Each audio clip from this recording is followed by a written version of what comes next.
Hello, glad to see you on the channel. Subscribe, leave a like, and don't forget to write a comment. Enjoy watching. The coffee was still steaming in my cup, untouched, though my mother had already refilled it twice without asking, like she always did, pretending everything was perfect while the storm sat right there on my face. The Christmas tree sparkled in the corner, ornaments we'd collected since I was a kid clinging to those tired branches like they knew what was coming. Outside, snow drifted quietly against the windows, Ohio cold and unforgiving, the kind of morning that made your lungs sting just a little when you breathed in. Inside, the living room buzzed with the kind of overdone holiday joy that only ever felt real to the people who got what they wanted. Emily was already screaming. Like full volume, squealing, jumping up and down screaming. She'd just torn into the oversized red and gold box sitting center stage under the tree, the kind of wrapping that screamed expensive, not thoughtful. And there they were. A glossy manila envelope and a set of silver keys, shining in her hand like some damn trophy. Oh my God, she shrieked, as if she hadn't known exactly what was coming. First-class plane tickets to Chicago. A brand new one-bedroom loft with skyline views and prepaid rent for the first 6 months. This is the dream, Mom. You guys, this is literally the dream. I didn't say anything. I didn't flinch. I just stared into my cup like maybe I could crawl into the coffee and disappear from this place I should have stopped calling home a long time ago. My father clapped her on the back, beaming like the proud patriarch he loved to pretend he was. We knew how hard you've been working, he said. This is a fresh start, sweetheart. You deserve it. My mother nodded along, hands clasped like she was watching her daughter win a Grammy. Emily had spent the last year quitting 3 jobs, starting 2, and posting a lot of inspirational quotes on Instagram. But sure, hard work. Then came the part that never changed. My mother turned to me, smiling that tight-lipped, church lady smile that never reached her eyes. Rachel, we didn't forget you, honey. But, well, things were tight this year with all the help we gave Em. You understand. Maybe next year. I smiled, nodded, said, of course, because that's what I always did. I was the daughter who never needed anything, never asked, never cried at the table. I was the quiet one. The one who cleaned up the mess when Emily stormed out or got too drunk at family dinners. The one who was easy to ignore until you needed something legal reviewed or a ride from the airport. But this year was different. Because this year, I had brought a little something too. Not wrapped, not shiny, not festive. Just an envelope. Thick, heavy, white, unassuming. I reached into my bag, slow, deliberate, and slid it across the table, past the half-eaten cinnamon rolls and the fake holly centerpiece Mom dragged out every December. The room went quiet, that weird kind of quiet that feels like the air's about to snap. What's this? My dad asked, not touching it yet. You'll want to read it, I said. My voice didn't shake. I thought it might. But no. Steady. Ice cold. He opened it. Read the first page. Stopped. Then he looked up at me. His face, the color just drained from it. Like someone had pulled the plug on all his smug little neurons. What the hell is this? I leaned back in the chair, my arms folded, still smiling. That's my gift to the family, I said. Hope you enjoy it as much as Emily's keys. No one moved. Not Emily. Not my mom. My dad blinked like he'd forgotten how. See, what they didn't know, what they never saw coming, was that I'd spent the last 6 months hiring lawyers. Quietly, methodically, carefully. While they were busy planning Emily's future, I was digging into the past. Into Grandma's will. Into my trust fund. The one they told me never existed. The one they said was all used up on your education, sweetheart. The one they buried while I worked night shifts to pay off law school debt. Funny how people never notice what you're doing when you keep your mouth shut and your head down. I gave them the same look Grandma used to give me when I told her something I didn't think she'd understand, but she always did. Grandma was sharp like that. She never missed anything. And neither did I. And now? Now I was done playing the quiet one. because this time I brought the fire. I don't know when exactly I started keeping track of all the little ways they dismissed me, but by the time I was 16, I could have filled a damn notebook with them. My parents always had this uncanny talent for making me feel like I should be grateful for the silence they gave me. Not neglected, no, that's not how they'd see it, just independent, mature, low maintenance. All those pretty words that meant, "You don't cost us anything," while Emily racked up receipts like she was prepping for a tax audit no one else had to suffer through. I went to college on a scholarship. They told everyone they helped. They didn't. I waited tables through undergrad, sometimes working doubles and sleeping 4 hours just to scrape through midterms. Then law school, 2 jobs, no safety net, no calls asking how I was holding up. Just a Christmas card once with $50 and my mom's handwriting saying, "Hope this helps a little, sweetie. Love you." $50. I laughed so hard I almost threw up. I worked 52 weeks a year, 10 hours a day. That's like almost 350 hours a week. If you add commuting and studying, it's honestly shocking I'm still breathing. Emily? She bounced between schools for almost 7 years, finally graduating with a C average in communications from a college that accepted anyone with a pulse and a Pell Grant. My parents gave her a car. Not just a car, a new one. Red, shiny, with leather seats and a ribbon across the hood like she'd won a sweepstakes instead of barely earning her diploma. She needs something reliable to start her career, my dad said. It's an investment. Investment in what? Her Instagram? That's where she announced it, by the way. So excited for this next chapter. Hard work pays off. Hard work, my ass. But I kept quiet. I always kept quiet. Until that Thanksgiving, the one where everything started unraveling like someone tugged the wrong thread on a cheap sweater and suddenly the whole thing was just strings. We were all home, the usual affair. Emily arrived late with a guy no one had met and who called my mom dude 3 times.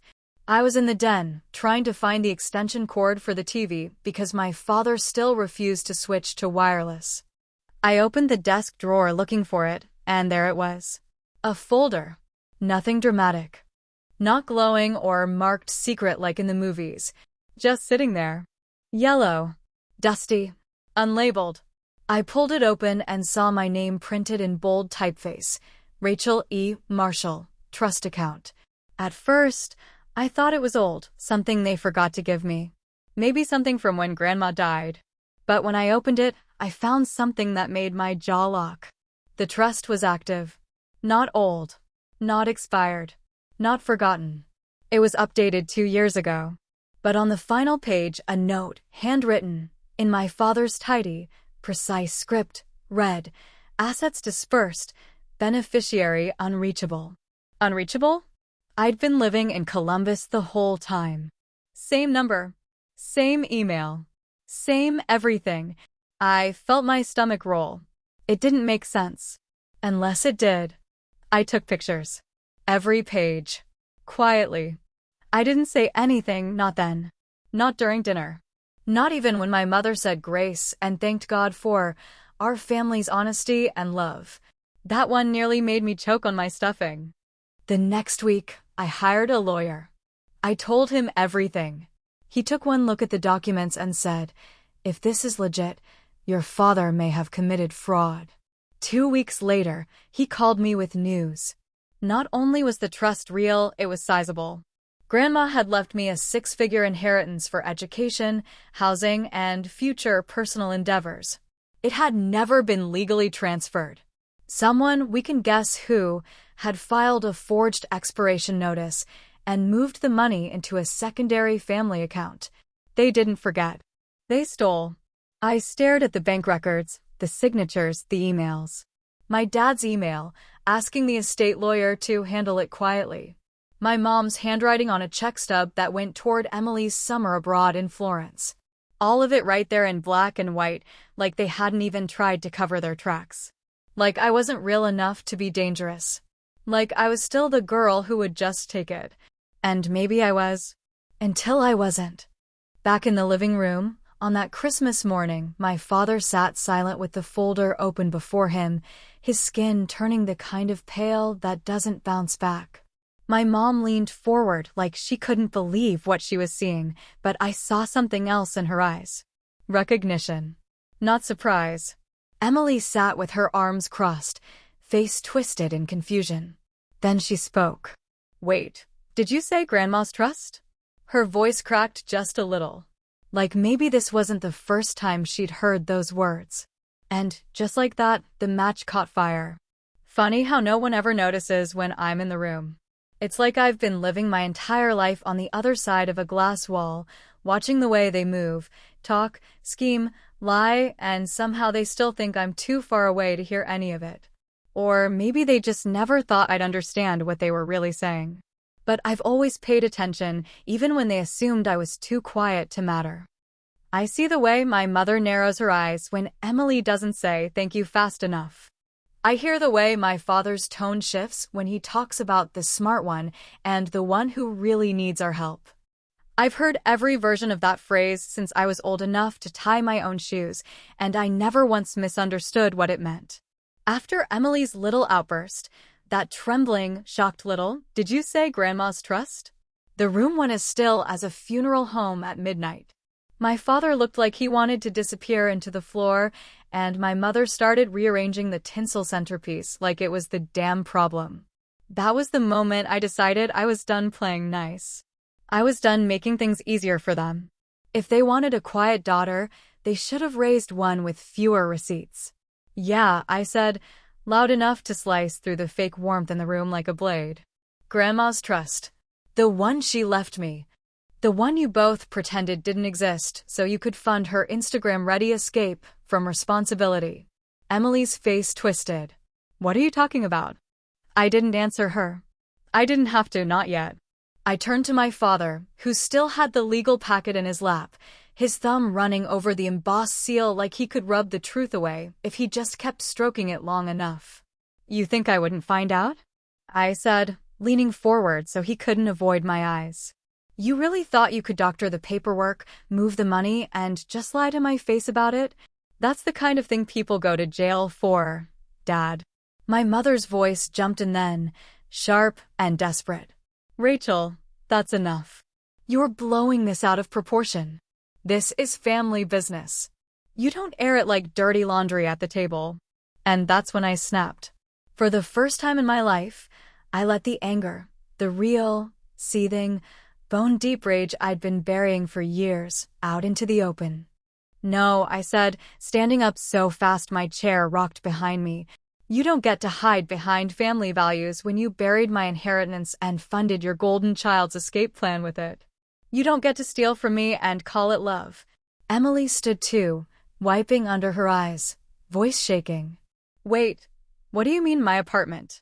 They gave me that as a gift. I laughed. Short, ugly. A gift with my name on the check, Emily. She looked at them, my parents, with something that hovered between horror and denial. No, she said. No, that's not true. But she was lying. Or trying not to lie. Or lying to herself. All three were possibilities, and I didn't care which one she was reaching for in that moment. Tell them, I said, narrowing my eyes. Tell them what you found in Mom's drawer last month. Emily froze. My mother went completely still, like a predator that just heard its name whispered in the trees. My father looked like he wanted to get up and run, but he didn't dare move. I don't know what you mean, Emily muttered. Yes, you do, I pressed. The red folder. The one with Grandma's handwriting. The one labeled Rachel. Private. Emily's lip quivered. Her gaze flicked to our mother, then back to me, then down at the floor. And then, barely above a whisper, she said, I saw it. I didn't read much.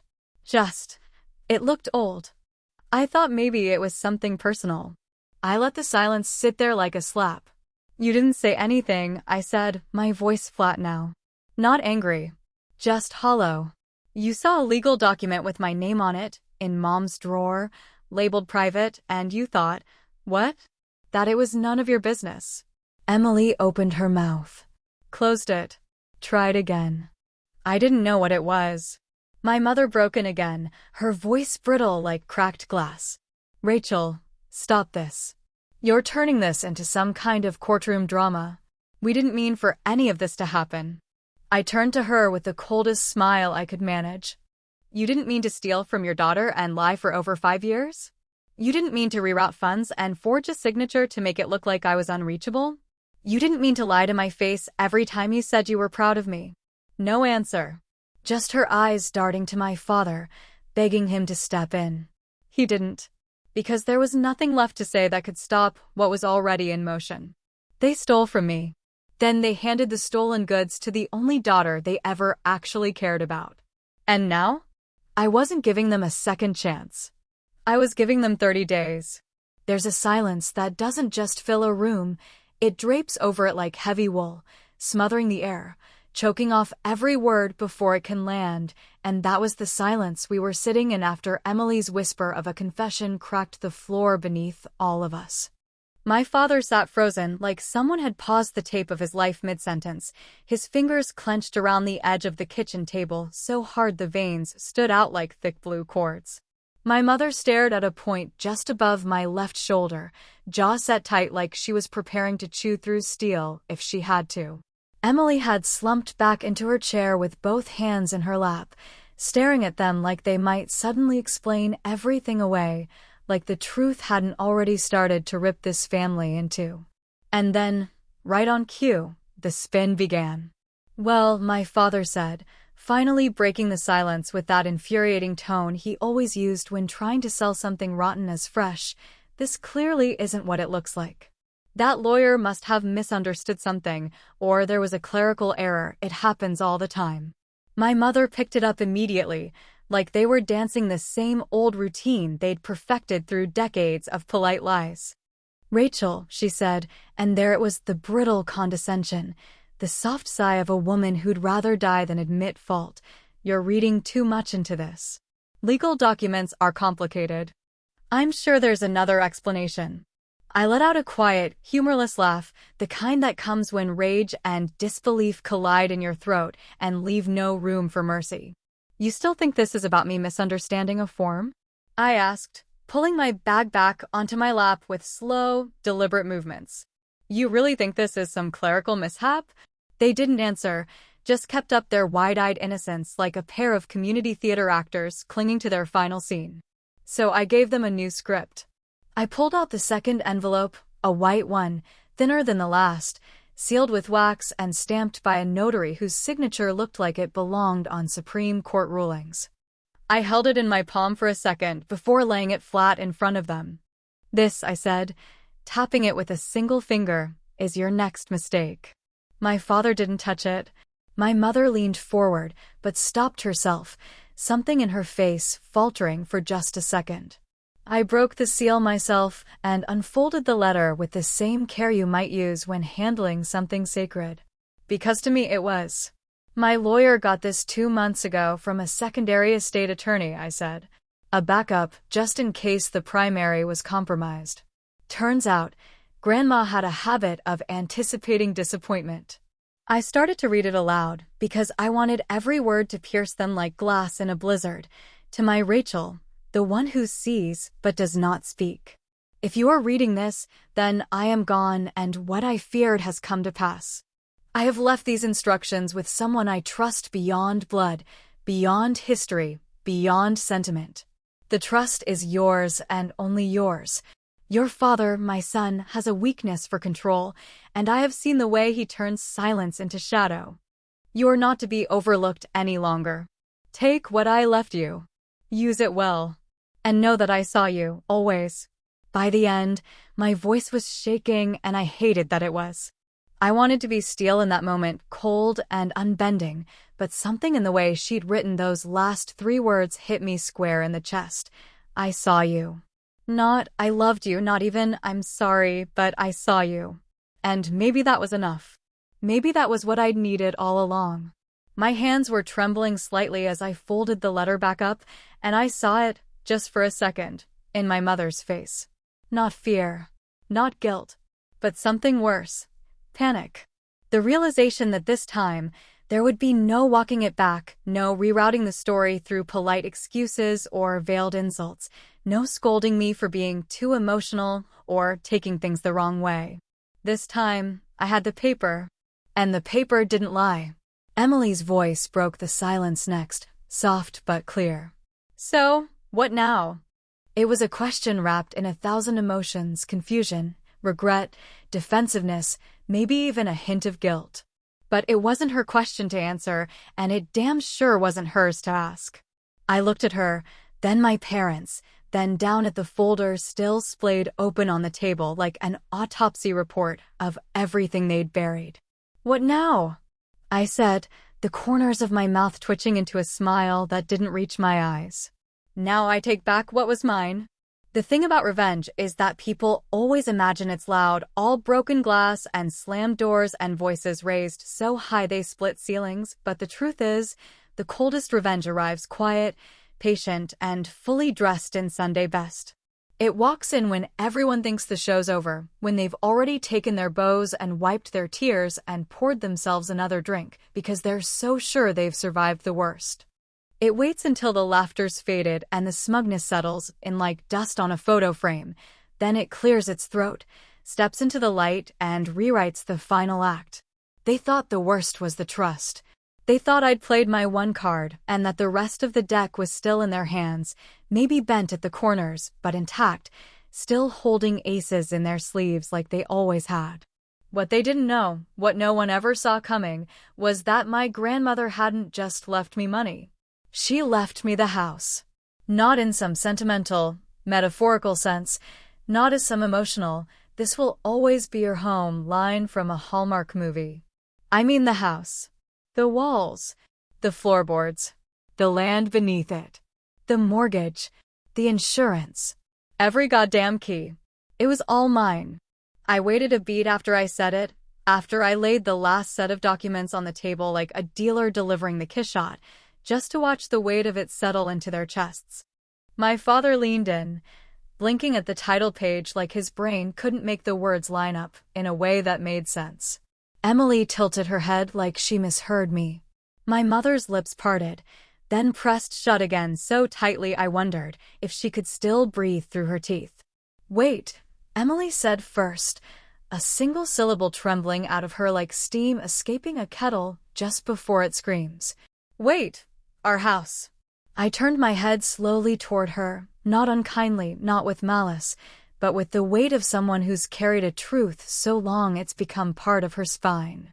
"No," I said. "My house." Grandma transferred the deed into a subtrust, the one she made for me. It was triggered when the account balance dropped below half its original value. Funny how that happened just after you moved to Florence for the summer, and they started writing checks like they had a tree full of them out back. My mother sucked in a breath like she'd been slapped. "This was your grandmother's home," she said, barely above a whisper, as if invoking the past might bend the present into forgiveness. Yes, I agreed, and she gave it to the one person she trusted not to burn it down.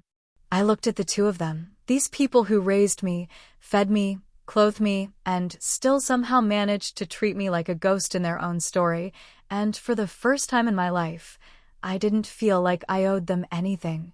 Not explanations. Not patience. Not mercy. "You've got 30 days, I said, my voice like steel under velvet. "Emily, your apartment's covered. Go live your dream." "Mom." "Dad. You'll need to figure out where to go next." They erupted.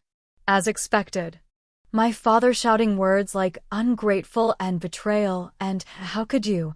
My mother snapping about family and forgiveness and what people will think, and Emily, bless her heart, just crying and whispering, "I didn't know." Over and over like that would wash the ink off the checks or erase the weight of the red folder in her hands. But I was already gone. Not physically, not yet, but emotionally, spiritually, in every way that matters when a door has finally been closed. I stepped out into the snow, letting the icy wind slap my cheeks until they stung, and my lungs burned the way they used to after walking 5 miles home from the diner I worked at during law school. The cold didn't bother me anymore. It felt honest somehow. Brutal, but honest. Like Grandma always said, truth's like a winter wind. Cold, honest, cuts through the lies. I lit a cigarette with fingers that shook, not from fear, but from something I couldn't name. Not quite joy, not quite grief, something in between. I hadn't smoked in years. Kicked it after I passed the bar and promised myself I'd start choosing the long game. But tonight, this one night, it felt right to let a little old poison in, just for the comfort of its familiarity.